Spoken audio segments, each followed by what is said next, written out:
we now have this new tool, AI, and there's a lot of people who just haven't started to embrace it. So I go work with companies, I work with students, and you can teach them the basics of how to use it, but they have to change how they think about it.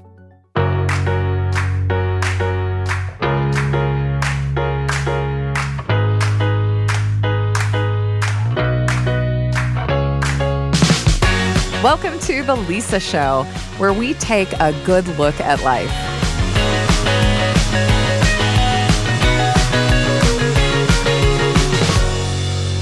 Hey, it's Lisa, and boy, do I have a story for you with some real twists and turns. Everything about this episode, from why we're covering the topic at all, to where the research led us, to how my personal feelings have changed just in the few weeks we've been working on this, everything has surprised me. And for that reason, I need to take you back to the beginning. So if you will, please come backstage on The Lisa Show for a moment and let me tell you how this whole thing started. Over the last year of the podcast, we've ended up talking about ADHD quite a bit, and not always on purpose. Our episode topic will be one thing, and then a guest will say, oh, by the way, I have ADHD, and this is how it ties into, et cetera, et cetera. Is this a coincidence? Is this because all my friends are creatives? Is the universe trying to tell me something? I don't know. But you, who listened, have really responded to that topic. And so, of course, I said, we need to do more stuff on ADHD. Let's find some experts. And my producers and I started doing the research. And then things got weird. We found this book tailored to parents all about raising kids with ADHD. It was full of great tips. It had amazing reviews on Amazon, and the author had solid credentials, so we reached out, or tried to reach out. And this was the problem. We couldn't find her. We searched her name. It didn't pop up anywhere. We tried her publishing company. Same thing. No website, no business by that name, nothing. We even reverse image searched her picture. No results. That picture and that face existed in only one place on the internet, and that place was the back of the book. Now, this was unusual, but not the most unusual thing possible. I mean, maybe she was writing under a pseudonym, or maybe we just couldn't find her. Was it likely? No. Have you seen how hard authors have to work today? They are hustling. They have websites and Instagrams, and if they're lucky, publicists or agents helping them boost their internet presence. Authors aren't hard to find. They're usually shouting, hey, I'm over here, at the top of their virtual lungs. But still, maybe this author was just a lone wolf who didn't need all of that. Except then it got weirder. In Amazon's More Like This, the part of the page where it recommends similar stuff to what you're looking at, we saw more books. The covers and titles looked nearly identical to the one we were looking at, all aimed towards parents, all about topics related to mental health and neurodivergence. And all of them we discovered with vague author bios, generic pictures, and pen names that didn't come up in any internet search or even on social media. But then we did get one hit. It was a TikTok video where a content creator was telling his subscribers that they were missing out if they weren't using ChatGPT to generate books to sell on Amazon. He pulled up a page that estimated revenue for doing this, not a private dashboard, just a public page which showed a ballpark income based on Amazon sales of different books. And one of the examples he shared was the first book we found, the book on parenting kids with ADHD. And by the way, if the estimates are accurate, that book is earning its creator thousands of dollars a month. Now, this is the first time we've run into something like this while researching The Lisa Show that we know of. And to say it creeped me out is a bit of an understatement. I'm a parent of kids with ADHD. If I was a younger mom, I'd absolutely be on Amazon spending money I barely had on books that I hoped could give me resources, trusting that the experts knew something I didn't. So the fact that anyone can now easily impersonate an expert using AI to write a book, and that there's a huge financial incentive to do so, that feels so unethical to me. Not just because the information could be wrong, which, to be fair, it may not be. According to the reviews, people are getting a lot out of these books, but because of the lie. These books say they were written by parents, educators, doctors, and mental health professionals with years of experience working with children. That's why you trust them. That's why you spend the money. That's why you choose a book over just asking ChatGPT. So I have a problem with that. And I should tell you that I've already had some misgivings about AI. My newsfeed is full of people talking about the environmental impact of AI. And there's a big debate going on about whether or not it was stealing when AI companies used human artists' work, from authors to illustrators to musicians, in order to train tools like ChatGPT so that it could create similar work. And I feel the fear in my community that generative AI is going to devalue creative work altogether. Meanwhile, my kids are sending me videos of newscasters that look totally convincing and aren't real. Gmail keeps offering to write emails for me. I can't remember turning that feature on. And the other day, I was going through a customer support chat for a piece of software I use at work, and the agent I was speaking to insisted that I should be able to use a feature which, as it turns out, does not exist. And it was an AI chatbot all along, which is why this Amazon thing with the books felt like a nail in the coffin. What is the world we live in? What does it all mean? Who can you really even trust these days? Does the human brain even know what creativity is? And do we even matter? Are we already in the Matrix? I don't know. Yada, yada, yada. So my producers and I changed gears and started looking for an expert on AI to come and talk about its evils and confirm all of my fears about the depth of creativity and tell us how to survive in these brave new sci-fi times. Kidding. What we actually did was find an expert, David Wood, who wrote a book called Rewiring Your Mind for AI: How to Think, Work, and Thrive in the Age of Intelligence. And that's the heart of the message he shared with me. How you can make AI work for you, how you can help teach the younger generation to use it in ethical ways, and how to have peace about the whole thing. And some of the things he said challenged me so much that it sent me on a journey that actually changed me and led to some surprising emotional results. I'll tell you that story in a moment. But first, meet David Wood. So my name's David Wood. I'm a professor here at BYU. I've been here 17 years. It goes really, really quick. I've been in the accounting space, but really technology. And with AI coming out, that has just kind of changed everything I do, from teaching to research to working with companies. It's just been a fascinating and fun journey. Yeah, what a time to study technology. So in layman's terms, what is considered AI? Anytime you try to get a computer to act like a human, that's AI.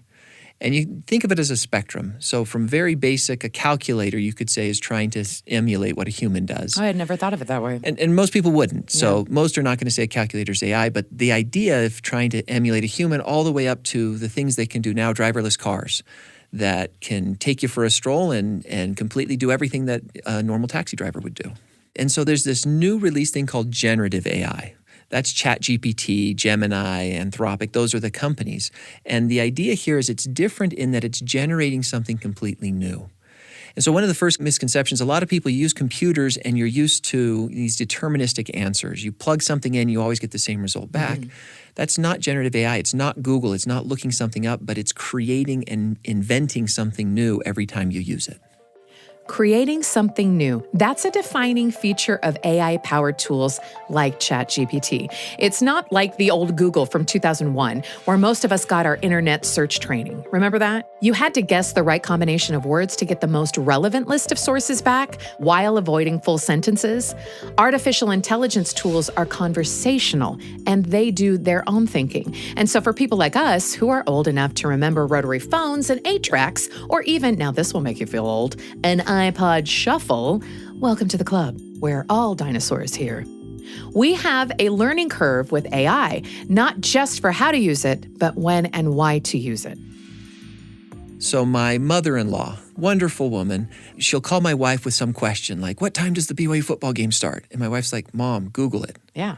And she just didn't grow up with Google, and so it was not part of her life. It's hard to change your habits. That's exactly it. And so that whole idea of we now have this new tool, AI, and there's a lot of people who just haven't started to embrace it. So I go work with companies, I work with students, and you can teach them the basics of how to use it, but they have to change how they think about it.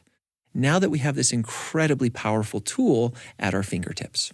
Okay, so what mindsets or assumptions do we have already right now regarding AI that we might need to shift? I'm sure I have all of them. I'm really resistant to this. This is not a good or bad thing.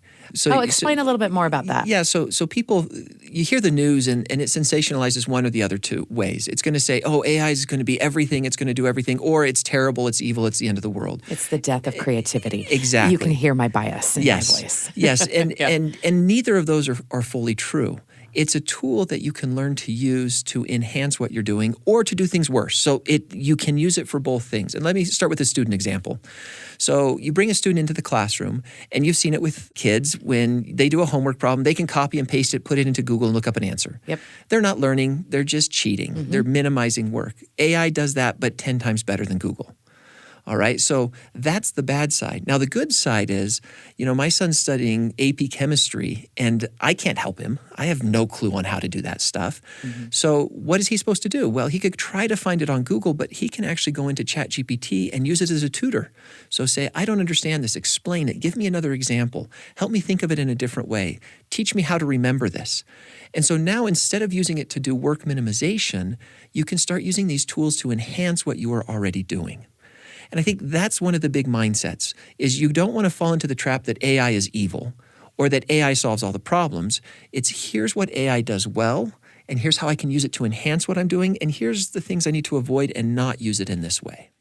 Okay, can you give me an example of an everyday use that maybe someone like me might use ChatGPT or another company or program? Yeah, absolutely. For that?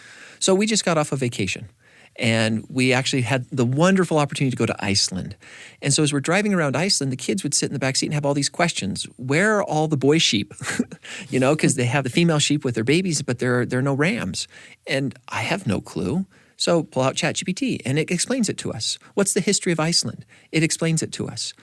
All right, on a day-to-day basis, when I read the scriptures, there's a lot of things I don't understand. I type in and say, this New Testament Peter thing, I don't get it. Or Isaiah, can you explain it to me? What's the historical context?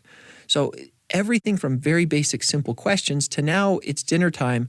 Give me 5 ideas for dinner. I've got these 3 ingredients. I need something new. I'm in a rut. Boom, here's 10 ideas. So it can do so many things just on a practical day-to-day basis, not even getting into work and how you can enhance that. This is so interesting. These are really good examples. On a larger scale, what kind of new mindset do you wish people might start to adopt? Yeah, number one, curiosity. So if you've never used it, open it up and try it without prejudging it and see what's possible. 2, be open to change of how you do things. So just because you did this the old way, I did my math problems this way, I wrote my essays this way, that doesn't necessarily mean there isn't a better or new way. And so you come in with a curious, open mindset to say, hey, how could this enhance? Now, certainly, can students use it to cheat? Yes, I mentioned that already, but they can use it to do so much more. I now give open-ended projects to my students, and the stuff they make is absolutely amazing because they have this PhD-level assistant that they can work and co-create together. So I think those mindsets have to change from just, oh, tech is good or tech is bad, right, to how do we work together to make something unique and different and new? Just pausing here for a moment, one of the things I heard David say over and over in this conversation was that AI is neither good nor bad by itself. And I couldn't quite get on board with that because of everything I've heard. But he also said to be curious, to ask productive questions, and that sounded familiar. How many times have we, on this show, found that that is a response to conflict, misunderstandings, limiting beliefs, and even anxiety that makes things better? Stay curious, delay judgment, and get more information so you can make an intentional choice instead of living with fear.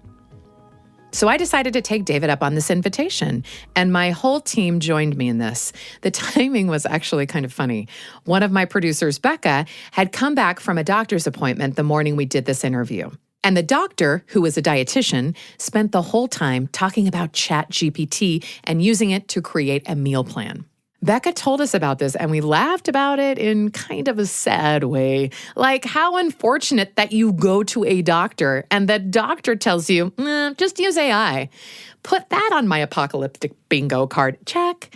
But here we were with David's invitation to at least stop demonizing something we hadn't used and didn't understand. So we decided to dive in, and the results were so mixed and fascinating. But before I take us too far off track, I asked David to tell me more about the open-ended projects he gives his students, because as a former teacher, I am fascinated with the way this changes education. I teach accounting, and so I'll get into an accounting example. We teach them the basics of how to use it, how to do prompt engineering or some of these things. And then I say the project is you have to create something that will help you either do education or accounting better. And the students are like, wait, what? What am I supposed to do? I know, I'm like, I'm thinking about that. What would I do? Yeah, what would I do? And that's the new world. That's the new mindset. If I can tell you to do it, I can tell an AI to do it. So the value you add as an employee or as a human is thinking, what could I do, and bring that creativity to the front. And the students created all sorts of new ways of learning things, of different ways to tutor themselves, of ways of doing questions. And in the accounting space, they came up with products. One student, his dad has a shipping company, and they have to match a whole bunch of documents to make sure no one's stealing things. And he created a tool in a few minutes that automated what 5 people do all day, every day. So really? Yes, that's the power that you can unlock with AI. All right, pausing again. What an impressive thing that a college student could use AI and with a snap of the fingers, come up with a tool that does the work of a whole team. Crazy. But to be fully transparent, when I hear stuff like that, I feel the fear coming back. Like, wait a minute, it took 5 minutes to eliminate 5 jobs. What about those 5 people? And as somebody whose whole career and livelihood, and really social life too, are based in creative pursuits, this is what gets to me. The fear that people doing art is going to become obsolete. So I asked David about that. I also kind of grilled him on a few other things that worry me about AI. And these were his answers. Yeah, so did digital photography get rid of all of the artists? No.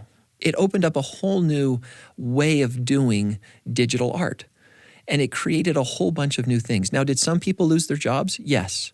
Old mediums will change and transform in creativity, in creative fields, but also in accounting. And so it's not that all jobs are suddenly going to disappear. Every job is going to change. And every job is going to change. Absolutely. Every single job is going to change, and you're going to be part of either not changing, and then you have to start worrying about, will you have a job, or saying, hey, how can I use this to make my job better? Think of the 3 things you like least about your job and say, hey, could I have a computer do those so that I could do the things that I really like? The darker side of AI, what are the Yes. weaknesses or the limitations that we should be aware of that inform how we use it? So let me talk first to parents. Yeah. You need to be sitting down with your kids and asking them, how are you using this tool? Because as I mentioned, you can just take your teacher says, write an essay about the history of so-and-so, and I can write it in 15 seconds. That's the downside. Work helps us become better. And as much as we don't like it and we try to avoid it, it makes us better people. Struggle and that effort. So are you using AI to do it that way? And so as you sit down with your kids, say, show me how you would write this essay. And okay, I brainstorm 5 ideas. I pick this one. I work with this. I go research this. Then you're using AI appropriately. If you're using it just to get out of doing anything and just to skate by without any work, that's a problem. That's the first big one. Another big challenge you're going to have with AI is it does hallucinate, which means I type in something and it will make something up that sounds beautiful, but it's completely fake. Yeah. So there you have to be careful of how you use it and how you prompt it and ask questions. And then you always have this sort of mindset of, I can trust it, but I need to verify. And so you don't ever click, okay, done, copy, paste, let me send that off. You always review it. You have that human judgment filter to make sure this is what I want it to say.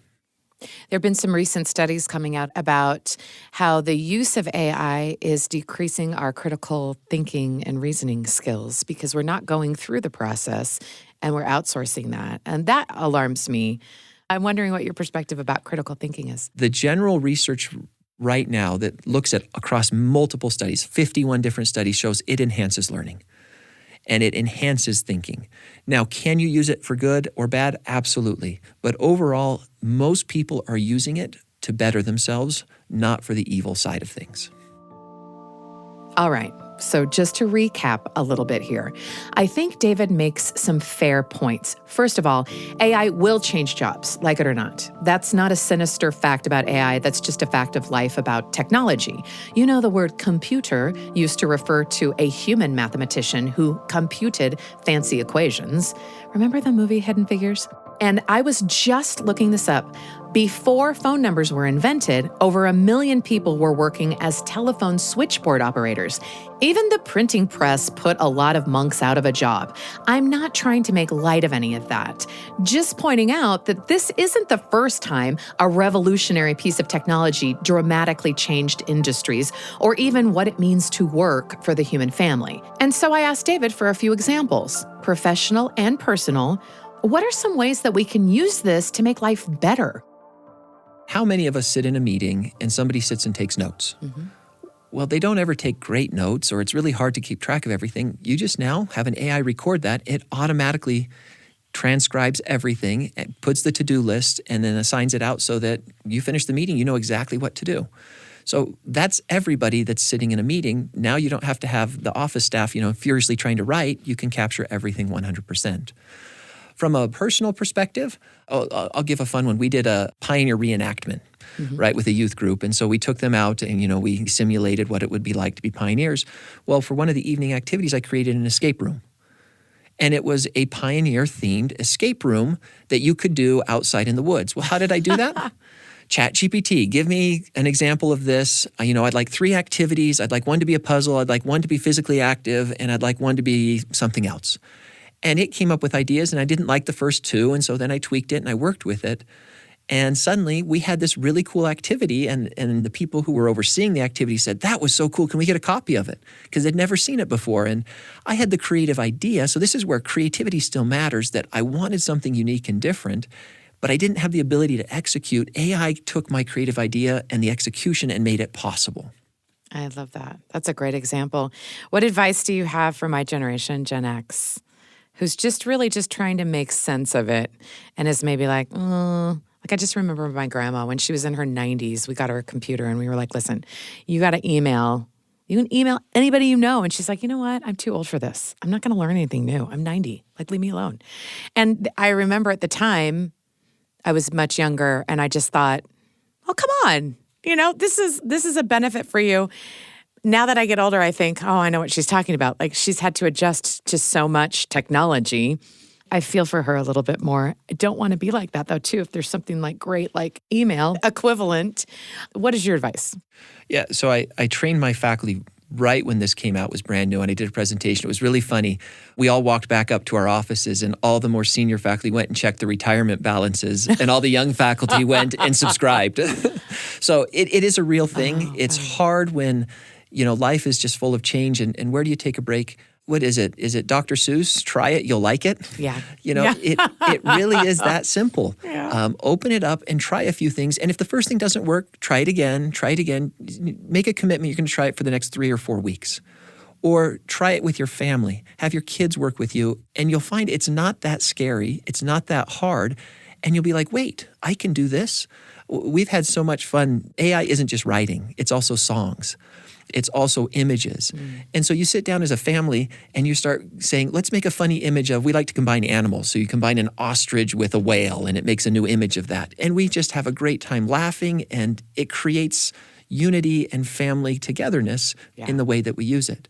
Or you say, hey, I want a new game. I'd like a word game, and I'm really good with puzzles. Could you come up with this word game? And I would like to try bouncing words back and forth, and it will create a game for you. Or my son was called on a mission to Argentina. My Spanish, I served in Argentina, has gotten a little bit rusty. And so you can now have voice activated. And I just sat and had a conversation. Hey, refresh my Spanish skills. And we were just talking back and forth. I'll give one more. This might be a little bit too close to home, so I hope you're okay with it. Okay, it's okay. Can I take one? Please. So instead of listening to podcasts, I often now will just turn on the AI and have a conversation.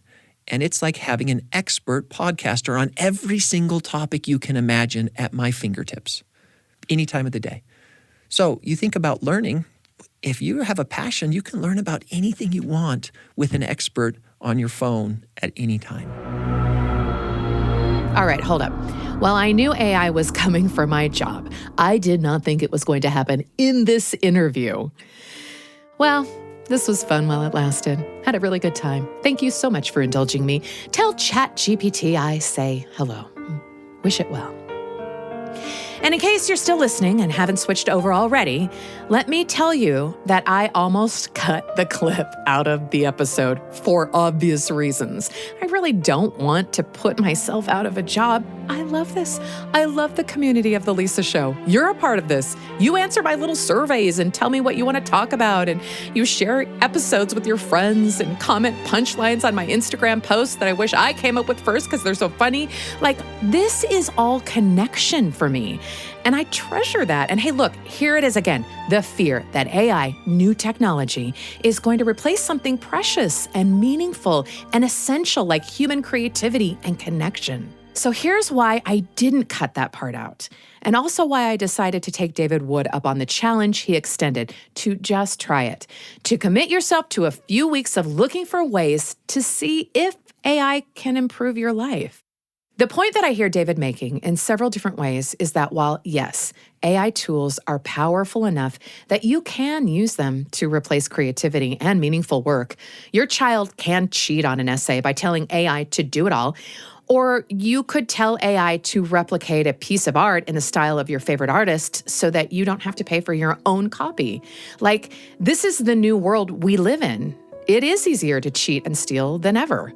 But that's just one way to use the tool. Your child could also ask AI to help them research sources for their essay and give them feedback on what they've written so that they do the work themselves just faster and with better resources than any generation has ever had. You could also ask AI to tutor you in watercolor, or you could dictate to AI and let it be your brush. I don't use AI to script these episodes because it's meaningful to me and my team and we write them. But sometimes when I'm recording, I trip up on a word. I know it's hard to believe. And our editors have an AI tool which can smooth over those hiccups so it sounds like I got it on the first try. It was a little creepy the first time they showed it to me, but in the end, it's actually saved me so much time.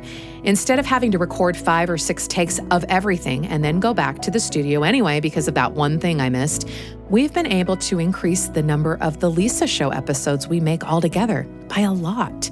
And we got a spin-off, Council of Moms. AI took on some of the tedious workload and let me be more creative in that way. So, you ready for those results? I've been avoiding AI tools personally because of everything I've heard, some of which I still haven't reconciled. If you know, you know. There's a lot to this, but I tried it, and so did my team. My producer, Erica, asked ChatGPT to help her plan her garden. She told it the size of the plot she had, the sun conditions, the area where she lived, the cost she was trying to stay within, and that it needed to be perennial. And ChatGPT gave her a detailed layout of how to plant it with a shopping list. That was back in spring, and Erica reports that her garden looks better than ever. I asked it to help me brainstorm for a comedy routine, and I was pretty unimpressed with the results. I gave it a few more prompts and realized that what I got back was super generic unless I was super specific to begin with. And that gave me a new perspective. Because even though it's easier to talk to an AI assistant like Gemini than it is to type in a Google search bar, there's a sort of art to coming up with the right prompt to get you what you need. You have to do quite a bit of thinking to narrow down for AI what you really want it to do. And that feels surprisingly like collaboration. I don't feel like I totally mastered this or found a meaningful way to use it in my life yet, but I also feared it less now that its limitations were so much clearer to me. Speaking of limitations, we had some weird experiences with it too. We put in a prompt about vacation planning that ended up with ChatGPT saying some harmful things about a particular religion, quoting the internet forum Reddit. Yikes. But when we responded to it, pointing out how inappropriate that is, it responded with a generous and thorough apology, followed by a walkthrough of how to submit that feedback. ChatGPT wrote up a report, a full critique of its own malfunction on our behalf to send to its developers. And despite our full confidence that using AI for anything remotely medical could only end poorly, Becca reconsidered her dietitian's advice to use ChatGPT to make a meal plan.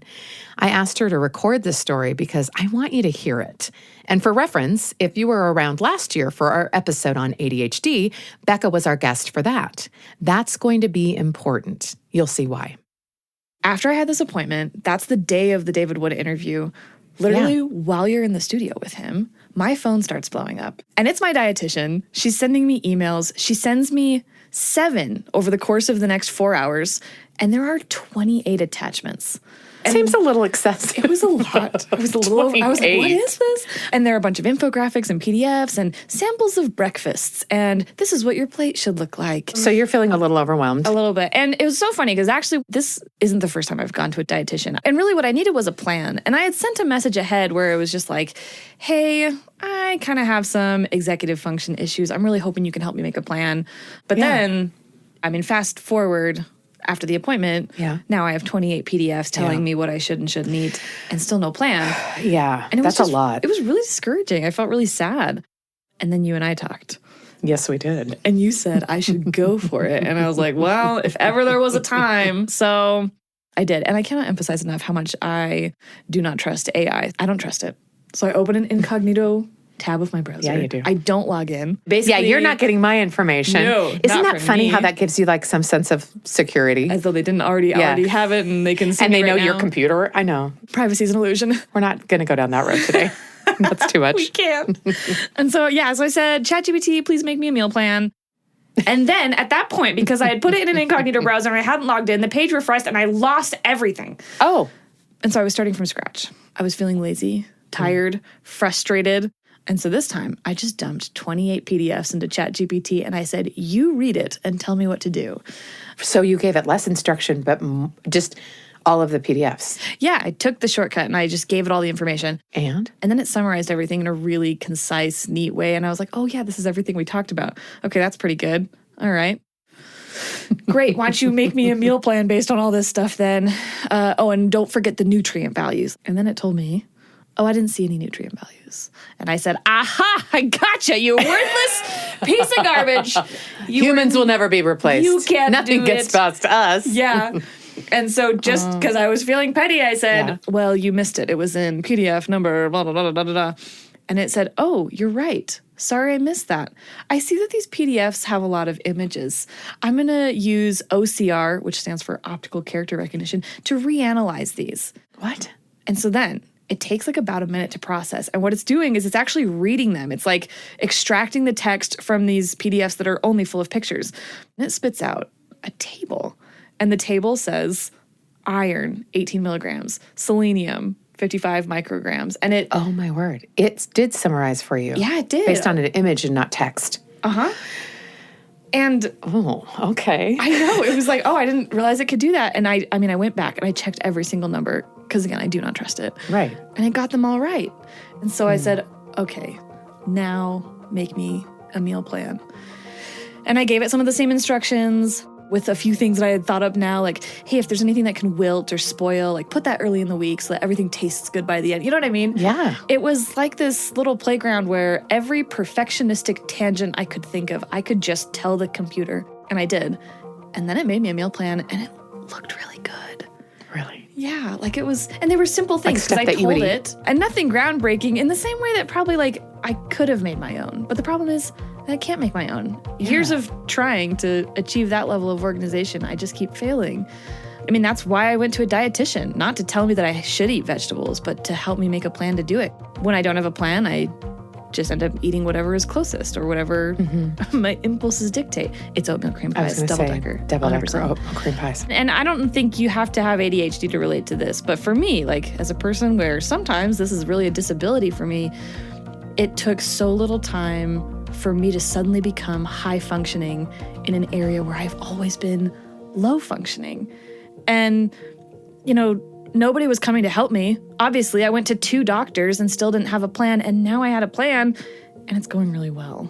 Oh, I ordered the groceries, noticed that it costs way less to do this way than rather walking around the grocery store and putting everything in my cart that looks good, or a Costco-sized box of tomatoes that I don't actually have a recipe in mind for that I'm going to use. Like, it has been cheaper. I'm feeling better. This is going to change my life. that story sticks with me. Accessibility has to be part of the conversation. There's so much more to know about AI that I couldn't fit into this episode. For example, scammers and people who monetize misinformation on social media, they all have access to this technology too, and they're hard at work. It's going to be harder than ever to know if what you see or read online is real. And in terms of the people who create and oversee AI, there are some serious environmental, privacy, and regulation concerns that I want to see some accountability for. I'm writing letters. We'll see what happens. And in the meantime, I'm grateful for this chance to quite honestly face my fears. This was super unfamiliar and uncomfortable to me, but I feel empowered by what I know now. First of all, that when my news feed sounds apocalyptic about AI, there's another side to the story. Bad people will do bad things with all the tools at their disposal. But so will good people. And as a tool, AI has the potential to improve lives, create accessibility to skills and resources, and even enable creativity. David offered this final piece of advice. My hope from this, if you've been listening, is that you'll just be open-minded to try and learn more. And after you learn more, it may not fit you, and that's totally fine. But don't dismiss it because of what you're hearing in the media or because of Aunt Helen at Thanksgiving said something or other. She's the worst. Yeah, but instead, try it out and learn and create and see if it's not something that can make your life better. I suspect that 30 years from now, people will look at artificial intelligence the way we look at the internet now. It changes everything. There's a learning curve to using it, and also a learning curve to staying safe out there with the way other people are using it.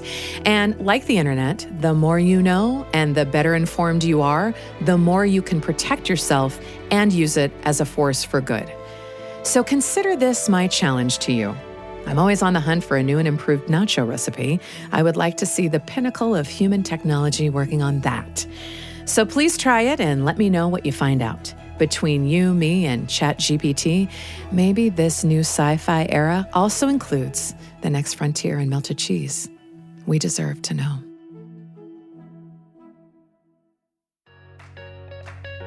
The Lisa Show is a production of BYU Radio, hosted by Lisa Valentine Clark.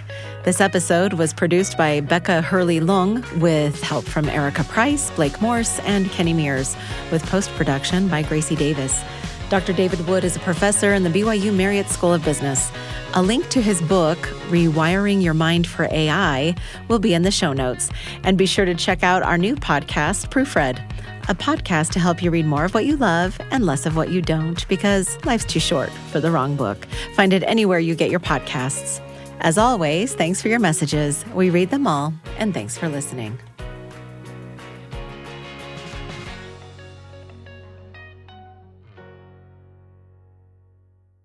Are you looking to build better connections or bridge divides but struggle with the how? There's another podcast I think you'll love. It's called Uncomfy, Sticking with Moments That Challenge Us. It's an audio and video podcast brought to you by the BYU Radio family. Now, on Uncomfy, you'll hear stories of real people and moments that really challenge their perspective. And instead of getting angry or shutting down, they stuck with their discomfort. Whether it's getting some tough feedback from a close friend or choosing to hear out a politically opposed colleague, they chose to stay open and curious, and they're glad they did. It's very empowering. New episodes of Uncomfy drop every Wednesday. You can listen or watch on the BYU Radio app or wherever you get your podcasts.